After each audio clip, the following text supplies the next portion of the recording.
There we go.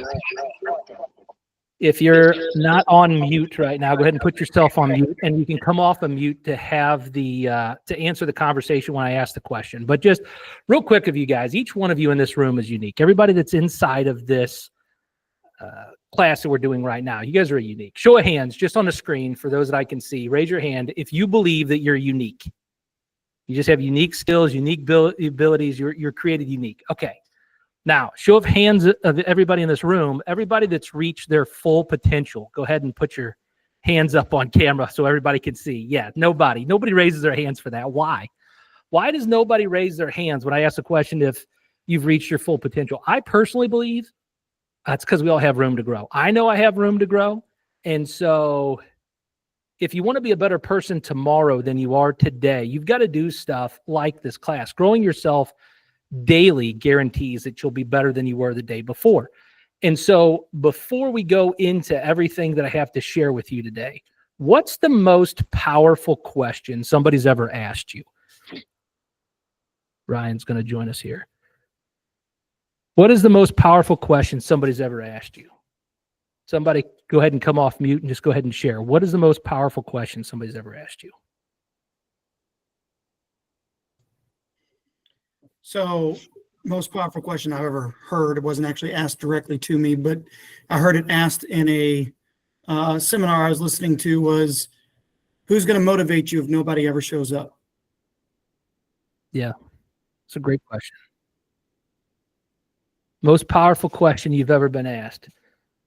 I saw Alejandro posted something in the comments. You had said, how do you know that? Yeah, I love that question too. What's the most powerful question you've ever been asked? Go ahead, guys. This is a good time to participate. We're just getting started. We're learning how to ask questions, and I'm asking the question, what's the most powerful question you've ever been asked? Go ahead, Nikki.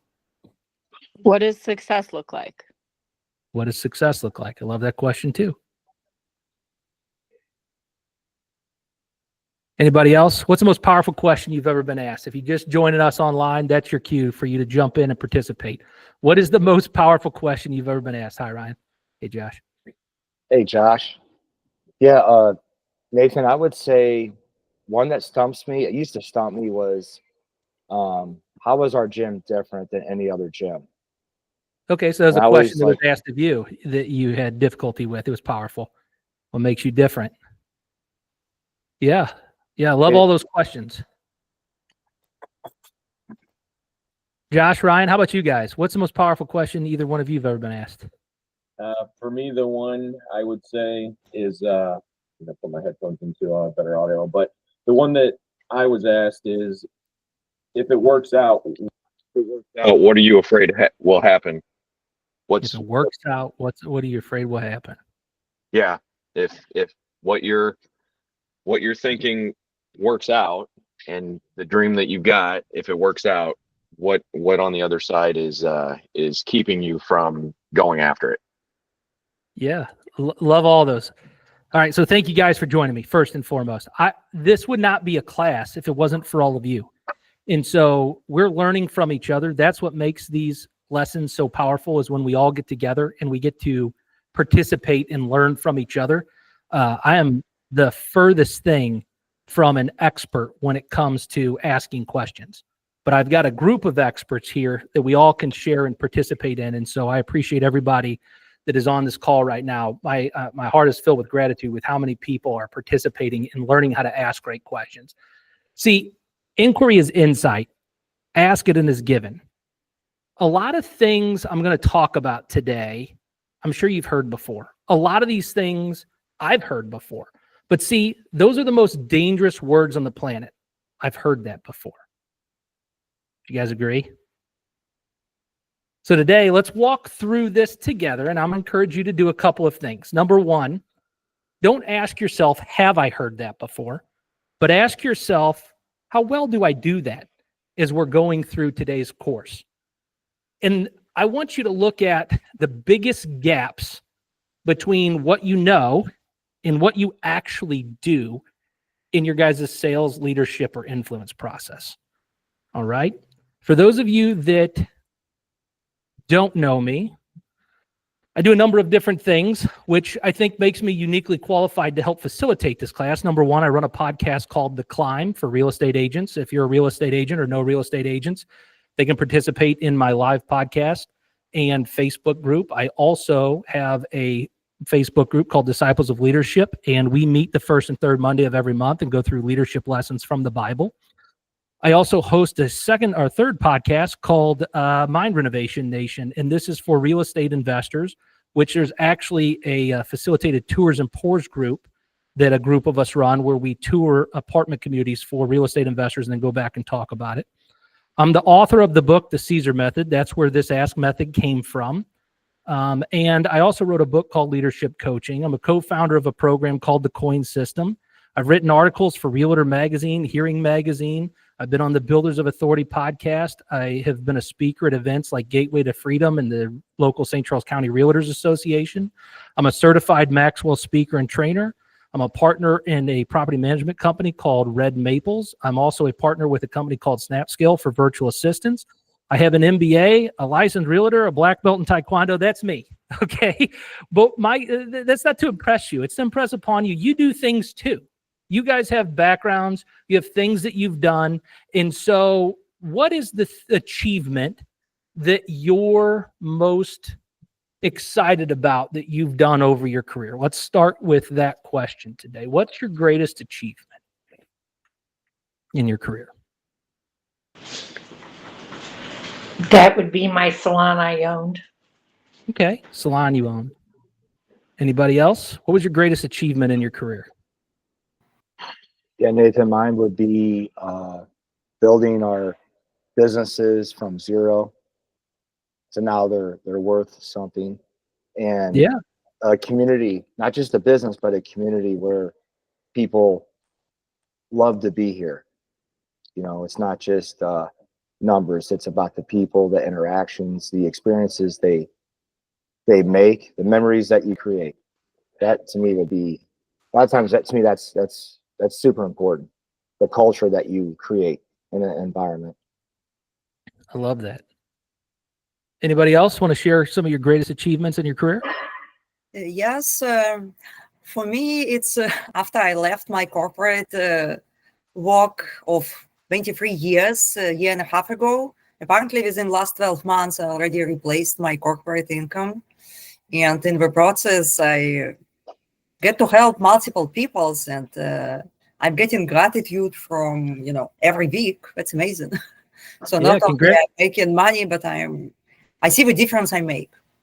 Congratulations on getting your first flip done this year and sold too. I saw that online. So congratulations. Oh yeah, that's one is sold. It's not my first closing this year, but it's first completed flip. Yeah, thank you. Love it. Love it. See, guys, we all have expertise. So please listen when these guys are talking with you. They've all done, everybody on this call has done significant things over their career. You just need to draw that out and bring it to the forefront of what you're thinking about, because confidence and influence is everything. Your ability to confide in what you know to be true is what drives the result inside of your influence. Now, here's the problem. Books on influence. Most books on influence teach manipulation, deceit, and pushy techniques. Influence isn't about tricks. It should be about the truth. And so I reject approaches that are like this. And I saw it a different way. That's where I came up with the Caesar method.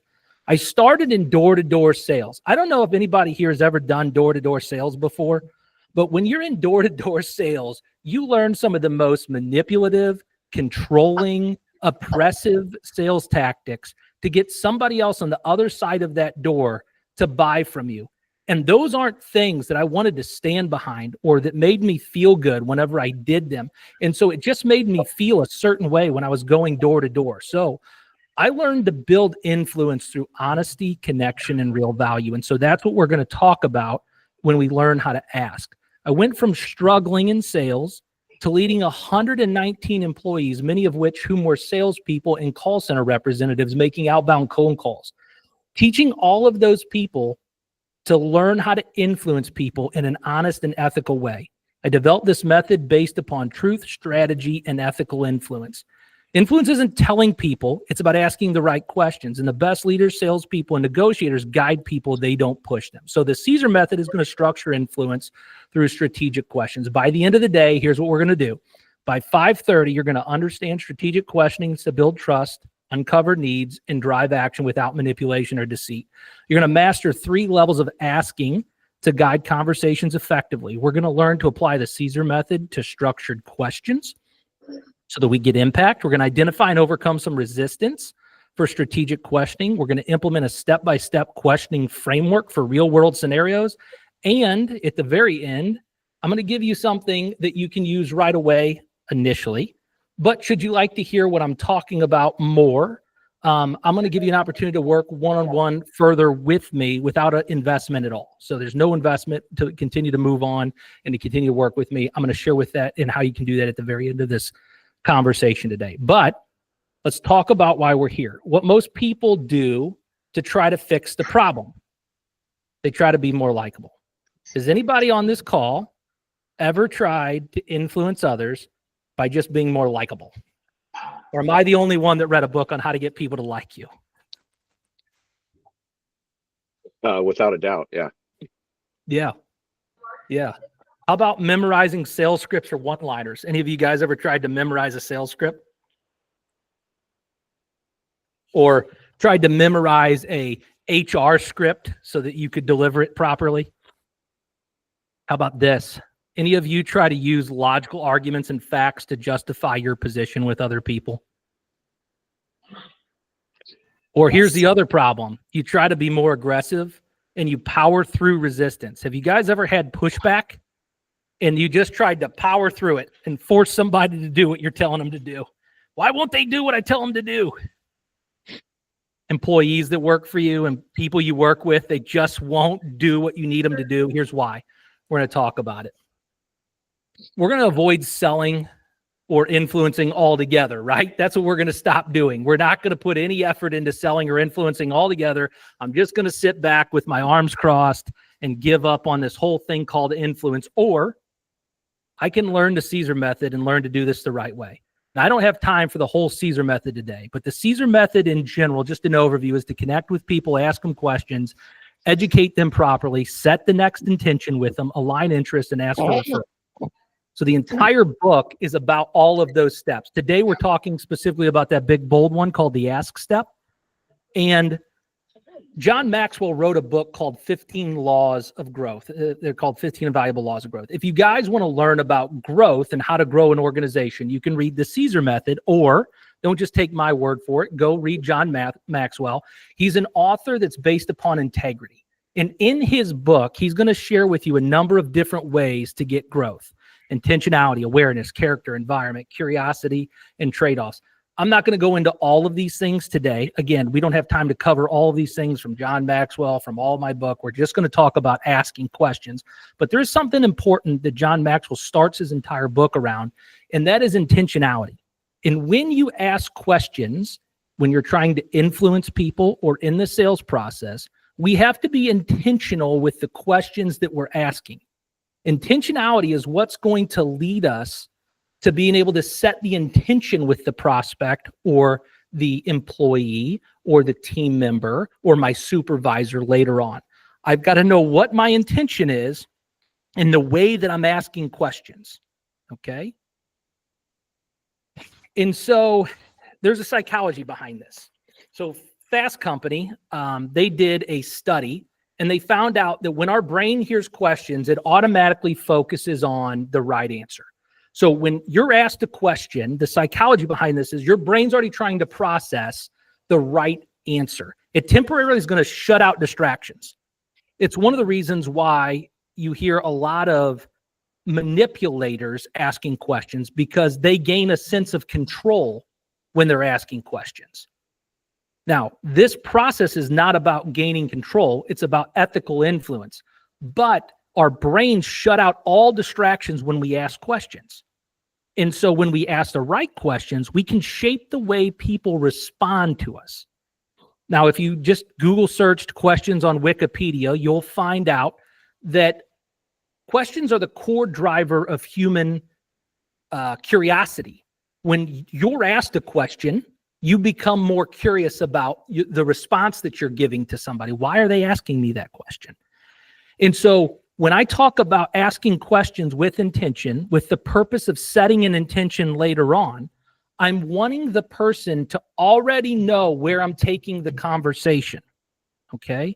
That's one of the biggest things about the Caesar method that's so important between the ask step and setting the intention. Whether you're working in a sales situation or you're working in a employee-employer situation or you're trying to influence a supervisor, the big challenge that you're going to have through ethical treatment in that conversation is if you're hiding your intention or not. And so asking questions while helping the other person understand your intention is imperative. Now, there's one more thing about the psychology of asking questions, and then I'm going to teach you the 3-step framework to be able to ask the right questions, and we'll talk about it. So when we're asking questions, the philosophy is the 80-20 principle. Have you guys ever heard of it? How many of you guys have ever heard of the 80-20 principle before? So you guys know what I'm talking about. 80% of the time we should be listening. 20% of the time we should be asking questions. That doesn't leave much time for presenting in a sales situation, in an influence situation. So what's the difference then between a good question and a bad question? That's what I'd like to ask. What's the difference? Is there bad questions? What do you guys think? What's the difference between a good question and a bad question? Before I even go into the framework. Go ahead, Alejandro. I mean, it depends, because you can ask an open-ended question that could be good, but at other times you want a closed-ended question. So I believe the context determines whether or not something is a good question. Context determines if something's a good question. Okay. Yeah, context determines. In fact, all those 15 things in the 15 Invaluable Laws of Growth are going to determine whether it's a good or bad question, because it's going to help us determine, am I in the right environment to ask that question? Do I know myself to be able to grow myself in this situation with them? Do I see value in myself when I'm asking them the question? There's a number of different things that in that 15 Invaluable Laws of Growth that will frame whether it's a good or bad question. But I actually would say that there are bad questions to ask people. For instance, if I have an intention to do something, right? So I want to help a new shopper, for instance. They're walking into my store and I want to help a new shopper shop. Can I help you is probably a bad question. Why?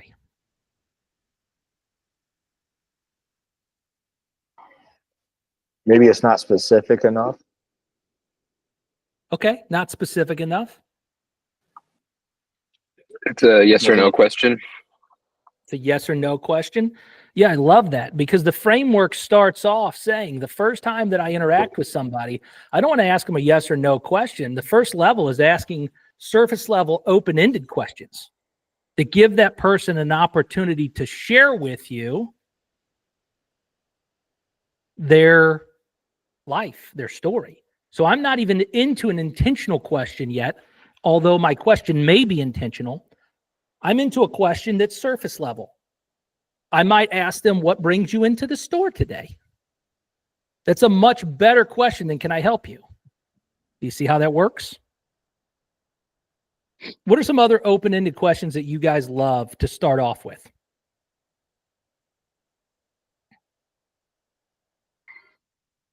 Why are you here today?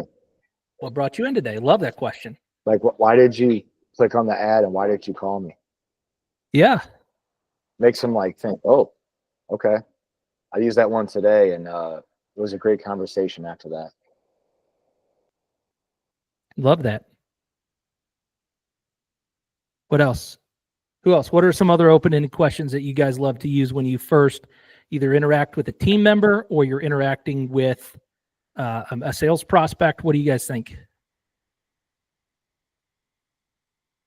Tell me a little. Can you tell me a little bit, or tell me something along the lines of, tell me a little bit about your situation. Like, ask them to be forthcoming with what's going on that's got them in this arena or in this situation themselves with this problem or service that we can help them with.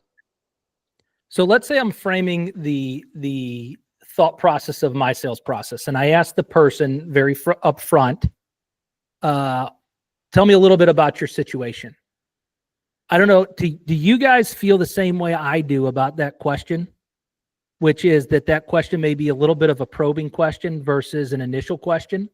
It's getting at the heart or the throat before we get to know the person on the other side and connect with them. Do you feel the same way I do whenever he asks that question, or how do you guys feel? How does that question show up for you?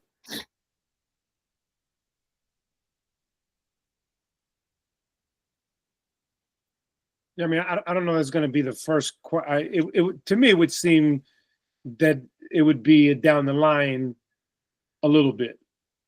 Yeah, I can see him getting to that, but maybe like what everybody was saying. Hey, what brings you in? Or hey, what's on your mind? Or like, yeah, what's going on? Or something like that.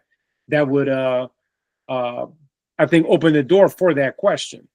Yeah, and it depends on the situation and the environment. But I might try something in an open-ended situation from the very beginning, like Cornejo. I knew a couple. I think I know a Cornejo. Did you originally grow up in this area, Alejandro? I might try something so open-ended to give the other person an opportunity to share who they are, their background, their story, so I can make an initial connection with that person. I don't want to jump right to the question about buy from me, because I don't even know if this person and I have a good enough relationship to set that intention with that person. The next step that I want to take with that person is to ask probing questions when he answers that question with me. Is this all new to you guys, or do you all do this in your influence steps?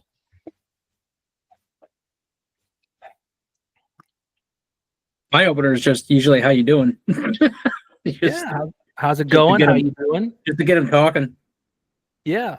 But then if I jump right into what brought you in today. Yeah, not right away. Might be a bit aggressive, right? I want to start, how are you doing? If I know the person well enough, how's the kids? How's the family? I want to slow the conversation down. So many times, guys, we're in such a hurry in this life that we're not present with actually being kind and respectful to other people. And so when we ask open-ended questions, I want you to start your thought process around asking open-ended questions that just open them up. People need to be able to just have conversation with you. Is it okay if we just have conversation, guys? In this world, is it okay just to get to know somebody without having to go in for a sale or get your agenda shoved down somebody's throat? Is it really okay that we just enjoy each other's company and presence? Open-ended questions are just that. They're designed to slow the conversation down. The reason I know to do this, guys, is because I was terrible at this. And anybody that knows me, Jason, my mom that's on this call, Ryan, you guys know I have a heart to go right after what I want. I don't stop for most situations. But in an influence situation, I have to stop. Because before I can ask for somebody's hand, I first need to meet them in their heart. They need to know that I care about them the same way I care about you guys. Everybody that's on this call, I hope you feel that from me, that I care. And that's the same way that the client needs to feel about you when you're having your initial opener and your initial open-ended questioning with the client. I know most people think, oh, Nathan's a sales guy. Close, get him to buy, whatever, blah, blah, blah. He's a numbers guy. Oh, we got to get results. Yes, that's my personal brand, but that's not how I treat people. And that's not how you treat people either. If you really stop to think about it, if you didn't have your intention, how would you have that conversation with somebody? That would give you a better hook, an opener, an open-ended question to be more influential. The second part of the framework is probing questions. So the way that the probing question might work is I ask the open-ended question. Are you originally from this area? The person then says, yeah, I grew up in Cottleville. Oh, no kidding. I grew up in Cottleville as well. I went to Francis South Central High School. I'm now probing into, he grew up in this area. Did you go to Francis Howell Central High School? I'm not even setting an intention yet, guys. This is probing on who and what that person wants to talk about. So many times we're rushing to influence people for our reasons and not for their reasons. If we stop and listen in the conversation, we might find that through the probe, we get the conversation to a position where we can ask the next question. What are some other probing questions that you guys like to use? I loved Josh's probing question earlier. What's the reason? What brought you in today? What are some of the things that are stressing you out? What are some of the probing questions that you guys use?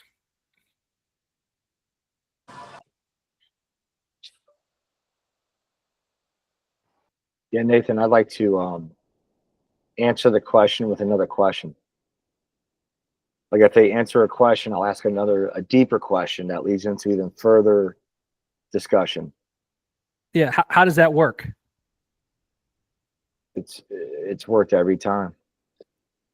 I mean, how does it work? Like, walk me through it. Walk me through what that might sound like. Like role play. Yeah. Let's see. Okay, so why do you want to invest in real estate? Why do you want to get in better shape? And if they say, well, I want to lose weight, well, why is that important to you? Yeah, like find the deep answer. Why is it important to you? Why does it matter to you? And then you can ask them about what their vision looks like, and where do they see themselves in 6 to 12 months. It just kind of like spider webs into more of a deeper conversation. It makes them think. It's thought provoking. Yeah. Yeah. I like to use the concept of forms. Have you guys ever heard the FBI technique of forms for probing? You start with the family. So you talk about their family, their background, where they grew up. Then you talk about the occupation with people, what they do for a living, how they got started in something. You could talk to them about their specific job, just in general, if they're an employee. Then what they like to do for fun, recreation. FORM is your message. And that's where I might ask them about their 6 months goals, where they see themselves in 6 months. For a financial planner, what would an ideal financial future look for you? What keeps you up at night? Those are the when I get to my message, I'll probe on that message. But I'm going to ask open-ended questions about their family, their occupation, their recreations and hobbies, and then get into the messaging. And so we want to make sure we ask open-ended questions. We want to make sure we ask probing questions. And then the thing that sets the Caesar method apart and why it is so successful in its approach is now we're going to show our cards and we're going to bring up the conflict. I call bringing up the conflict harvesting questions, because this question is planting the seed to ensure that there's a harvest later on. But what happens each and every time you try to do anything in life?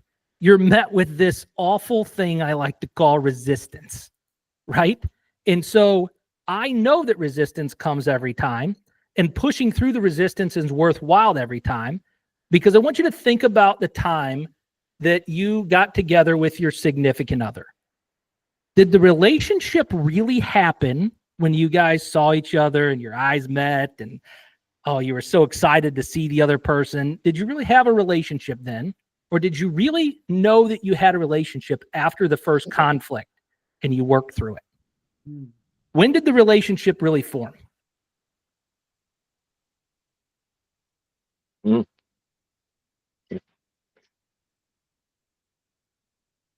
That is the example of a harvesting question, guys. You see where I'm going with this, but I'm challenging you and getting you to make a commitment to me. That the way that you used to ask questions before this and the way you're going to ask questions after this conversation is going to be different, because you're going to start off caring about people with open-ended questions. You're going to probe into things so that you get a better understanding of who they are and how they operate. And then you're going to ask an intention-based question so that you don't mislead people about where you're taking the conversation. Does this make sense? Anybody lost, or everybody together with me on this? Great. Wonderful. So what would be an example of your harvesting question in your business, whether you work with employees or you're selling? I'll give you mine so you have a better understanding. Are you looking for a property manager in St. Louis? That's going to bring the conflict up right away. Oh, this guy's going to ask me if he can be my property manager. I didn't ask him that yet. I asked him simply if he was looking for a property manager in St. Louis, but I've asked the question. I don't shy away from it. I don't hide it. I'm not trying to manipulate somebody. I ask my harvesting question. What's your harvesting question? I know one of them I tend to do when I deal with retail construction is, when would you like me to start? We haven't even talked about a number yet, but I asked the question, when would you like me to start? Because it gives that, it gets the ball out there. This is what I'm here for. This is what we're doing. So now it's opened up that fight or flight for them. I love it. When would you like me to start? What about you guys? What is your harvesting question?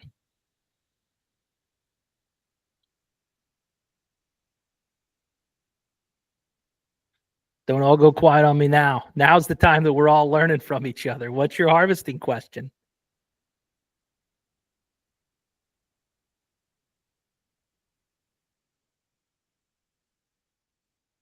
What's the question that sets the customer up or the employee up on the train tracks of where you're trying to take them?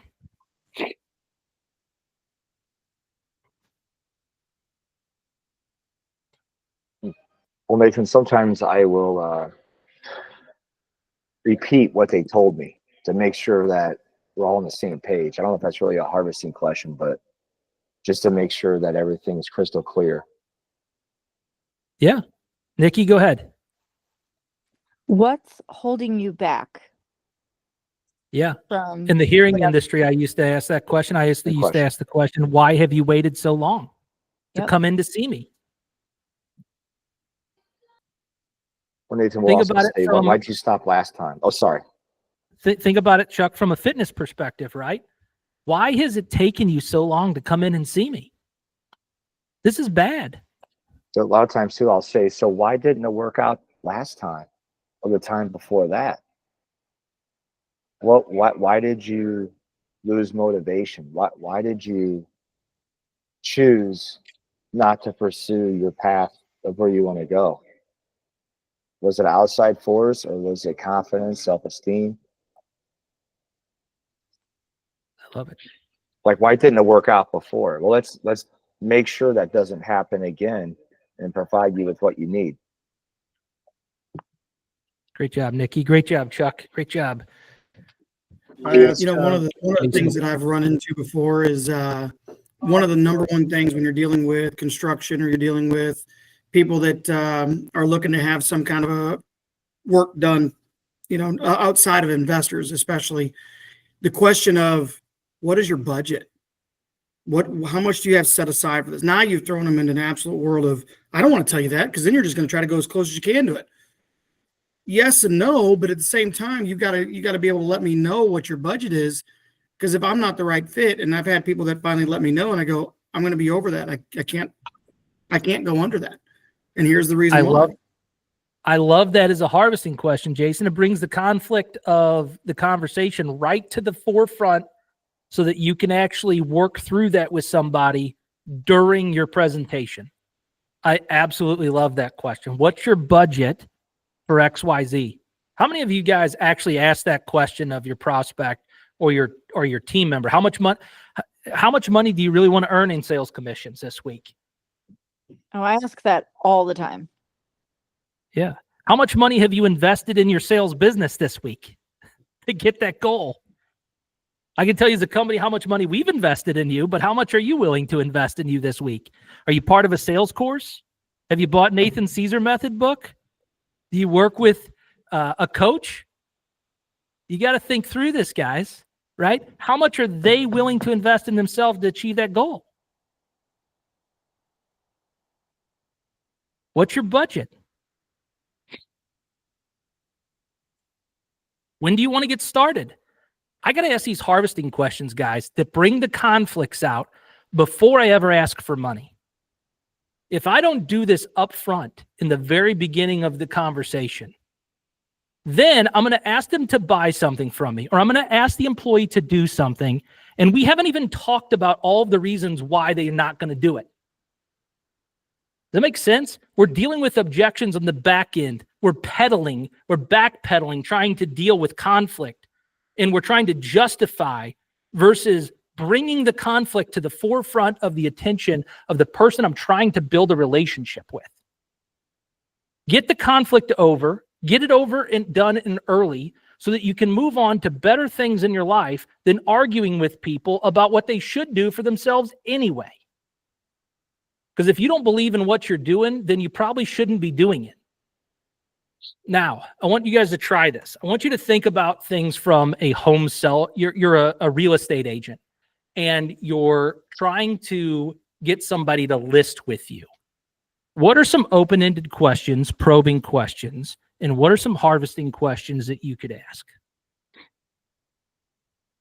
What are the open-ended questions? What do you guys think?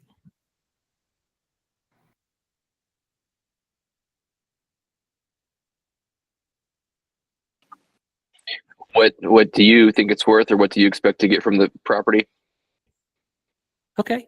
Let's start with the open-ended question before the harvesting question. But yes, what would be an open-ended question that you could ask a home seller who's considering listing with you when you meet with them for the first time? What's your How favorite soon part of you this want house? to sell? Go Are you ahead, looking to Jason put and it on the market? Tatiana. Go ahead, Jason, and then Tatiana, and then we'll go back to Nikki. My thing was, what's your favorite part of this house? What's your favorite part? I love that question. Hey, it's nice to meet you. I'm so excited to have the opportunity to meet with you today and to be able to share this experience with you. Thank you for having me over. What is your favorite part of this house? I love it. Tatiana, what were you going to say? I was saying, how soon would you like to sell? How soon would you like to sell? That might be a bit of a probing question, but I do like it. How about Nikki? What were you going to say? I was going to say, when are you thinking about moving, or what are you looking to upgrade by, selling your house? Yeah, love it. How about you, Alejandro? What were you going to say? Well, how long have you lived here? How long have you lived here? I love that is the opening question.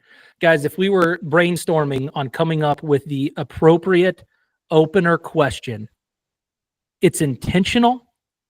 So there's some intention behind it, and they can see that, but there's no conflict yet. It's open-ended. How long have you lived here? I love that question, is an open-ended question to start with. And then a probing question might be like Nikki's question. Why are you considering moving? How long have you lived here? Why are you considering moving?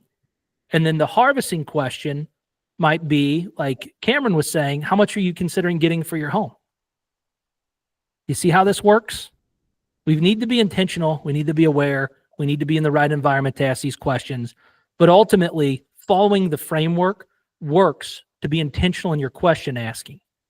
Now, let's try the same thing with an employee, because a lot of you guys are going to continue to grow and scale your businesses, and you're going to have people that work for you. If you don't right now, or maybe you do, have employees.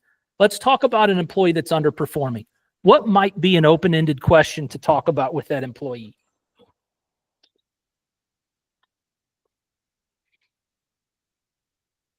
When you first you pull up on the job site, you pull up to work, they come into your office, they're sitting down, and they're underperforming. What might be an open-ended question? How's your family doing? How's your family doing? Yeah. How's your family? How's your kids? I was working with a team member. They just got a dog. I asked them about their new puppy, right? They sent me pictures of it. How's the puppy? Oh, what kind of dog is that? A probing question, right?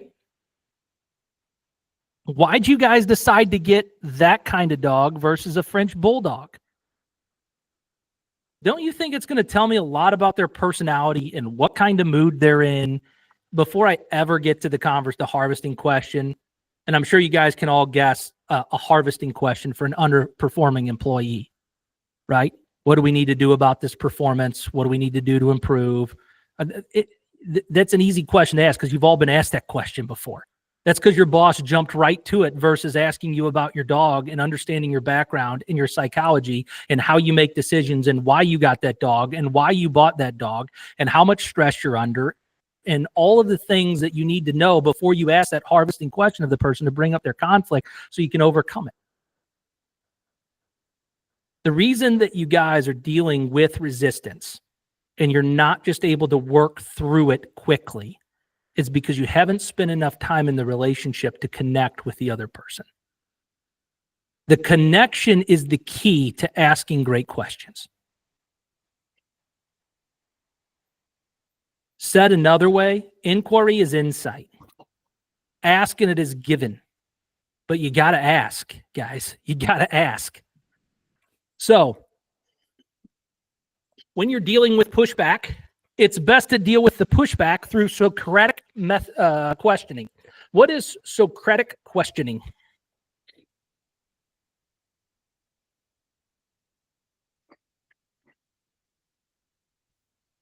What is Socratic questioning?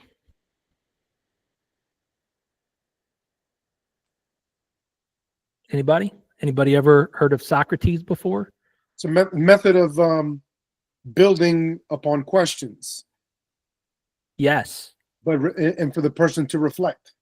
So how does that work? Well, depending on where or what I said earlier, what context we're working with, I may ask a broad question and then continue to build upon the answers that the person gives me. Why would a broad question, Alejandro, be important in Socratic messaging or modeling? Well, because the broader question will allow the person to better respond more freely. Because sometimes when, like you said, if you ask a person sometimes a very focused question at the very beginning, either they're going to wonder about intent, motive, they're going to think about answering the right way.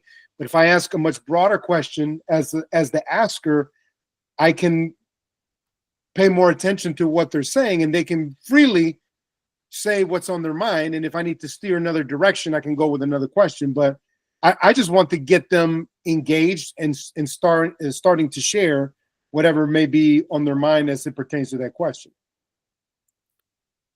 I love your answer, by the way. And I'm going to stop the Socratic method asking right now, so everybody can hear and see the model that you just participated in. Thank you for being the participant in that. Did you hear the difference between when we started and I was asking him questions and how long his last answer was? Did everybody hear the difference? Yeah. One was surface level questioning with him, and one got to the root of what he was really trying to answer for you guys. So many times, guys, we don't spend enough time asking questions in our influence. So you get pushback like this: I can't afford this, or I don't think this will work for me, or I need to think about it. It's your guys' favorite conversation to have with somebody when they tell you I need to think about it?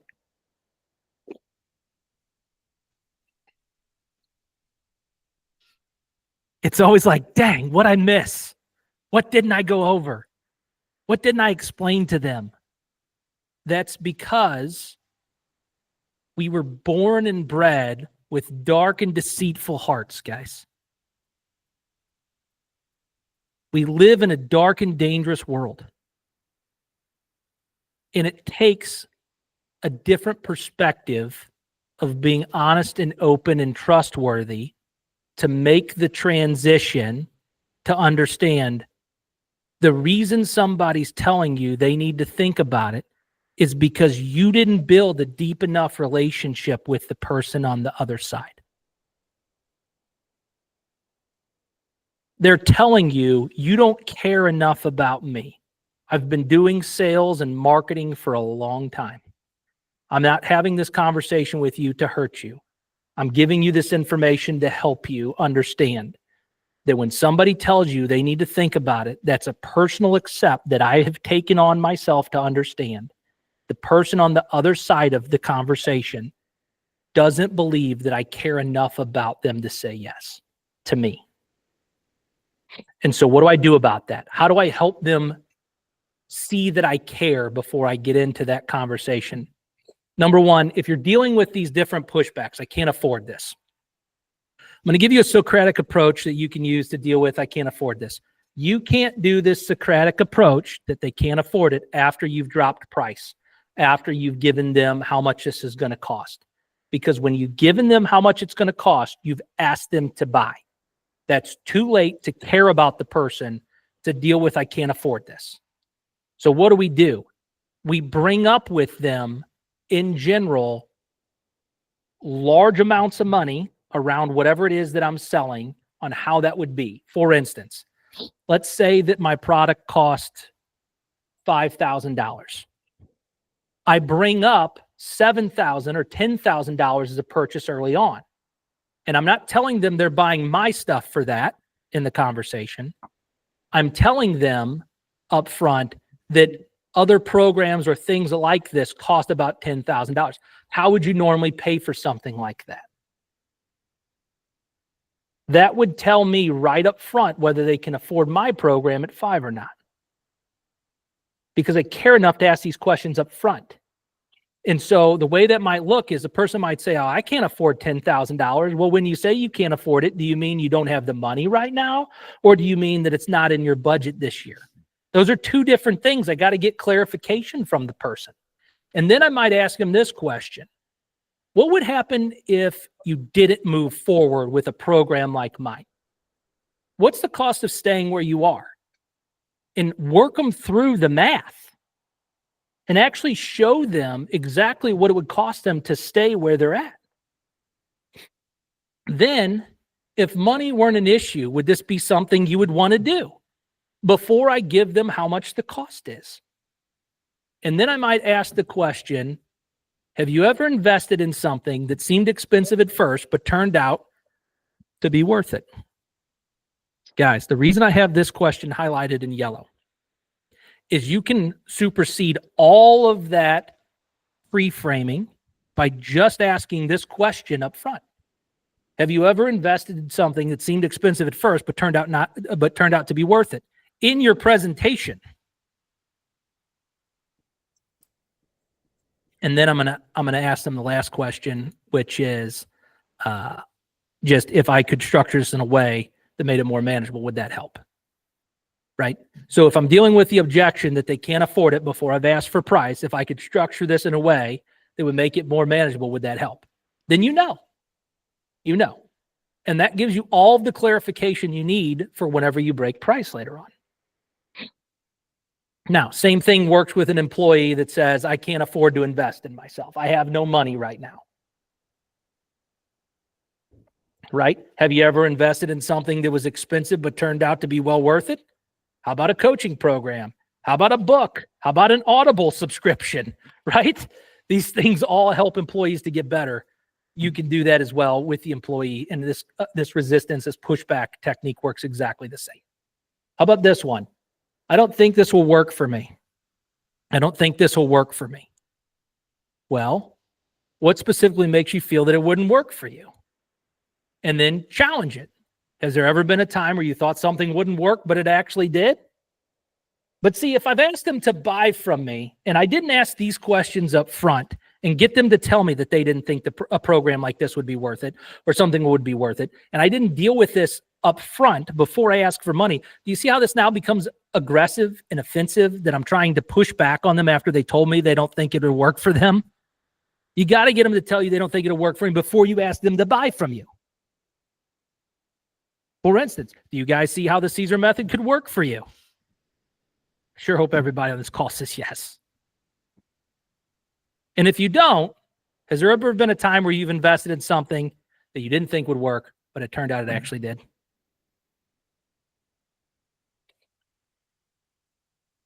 Here's the real question that you ask, though.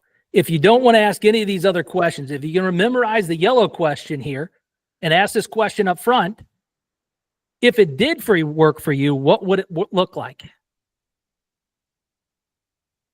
If coaching would work for you, what would it look like? If meeting with me once a week would work for you, what could that look like? Do you see how that works? Asking the exploration question is the key to dealing with this objection up front. Or how about this? Have you ever seen others in your situation succeed with this? What do you think made the difference for them? It's another power question that you can ask Socratically up front before asking people to buy from you. And lastly, I need to think about it. I completely understand what specifically do you need to think about. Is there something that you feel insecure about? If you had to make a decision today, what would help you feel confident? How about this? When you've needed to think about something in the past, what helped you make the right decision? If you ask that power question up front, you can avoid all these other Socratic questions because that's open-ended enough for them to be able to give you the answer to this objection up front. And then lastly, if I could address your concerns right now, would that help you move forward? All right, guys, I want you to think about something for me. Just real briefly, we got 4 minutes left. What can you apply to your life that you learned? What can you change about yourself? And what can you teach somebody else? I need 3 people to share with me. Whoever those 3 people are, will you hit the raise your hand button and share? What can you apply to your life? What can you change about yourself? And what can you teach others that you've learned today? John Maxwell has this principle called the ACT principle. I saw Tatiana. I'll let you go ahead and go first. Okay. Well, I really need to start paying attention to what I'm asking because frankly, I think you started in one of the first slides. I'm very likable and people like me, so I don't really pay attention. But I also know I'm very direct and definitely asking right questions will benefit. Yeah. I really liked what I can change. Yeah, but it covers it. I need to start asking right questions and listen more. What I can teach others, I really liked this question. What would happen if you didn't do something? I love that. Yeah. Yeah, I actually modified it based on what I do. So yeah, it's of course. That's why we do this. But yeah, that's an amazing question, I think. Yeah, Josh, go ahead. Thank you, Tatiana. Yeah, similar to Tatiana, I think for me, what I picked up is people immediately like me and a lot of them trust me more. And so I go direct, like I feel confident in going directly into that probing, but yeah, I can see there's a slowing down there as well as learning more about the harvester questions for myself. I know I asked them and I know they're in there, but I couldn't specifically pull them up. So like learning more about that and how to incorporate those and the order of the questions. Just have been winging it more than anything. So putting it in the right order and having it systematized definitely is an opportunity. Yeah, love it, guys. We got 1 more minute left. I know I said 3, but I got 1 minute left. I want to finish up and let you guys know the power of asking questions, not telling. That's what we did today. We want to ask questions. There's 3 levels of asking: open-ended, probing, and harvesting questions. We walk through how to overcome objections without being pushy. We do it up front before we ask for money. That's how we do this. And to wrap up with you, I love doing these sessions because I know how powerful they can be. Outside of this, I have private clients that pay me anywhere from $40,000 to $120,000 per year to do strategic growth facilitation for them. And I have people who join my online learning platform. That's what you see on the right-hand side of the screen. And they pay me $2,500 for lifetime access to this online learning platform. I don't want to charge any of that. If you guys, what I'm looking to do is I need coaching clients that I can get testimonials from. I'm out of testimonies right now. And so I'm looking for people to sign up to work one-on-one with me, for one session that I can record. I can coach you with your biggest issue, your biggest challenge that you need help with. You can scan the QR code. You can go to my Calendly link there. And there's no cost. It's not a sales presentation. It's not a pitch. I just need to be able to record it. One, for my inner circle so that I can post those in my inner circle, and two, so I can get a testimonial from you so that I can continue to build my testimonial bank. So that's Calendly link, and go ahead and schedule your appointment with me. If not, you can reach out to me via email after this. I got to finish up because it's 5:30. I want to let you know too, I'm going to do another one of these, save the date for April 23rd from 4:30 to 5:30. We're going to go ahead and move on to the next session. So we're going to be talking about the education step in the Caesar method. If you thought this was beneficial, that will be really beneficial. That's free as well. If you know anybody that needs to be there, please let them know.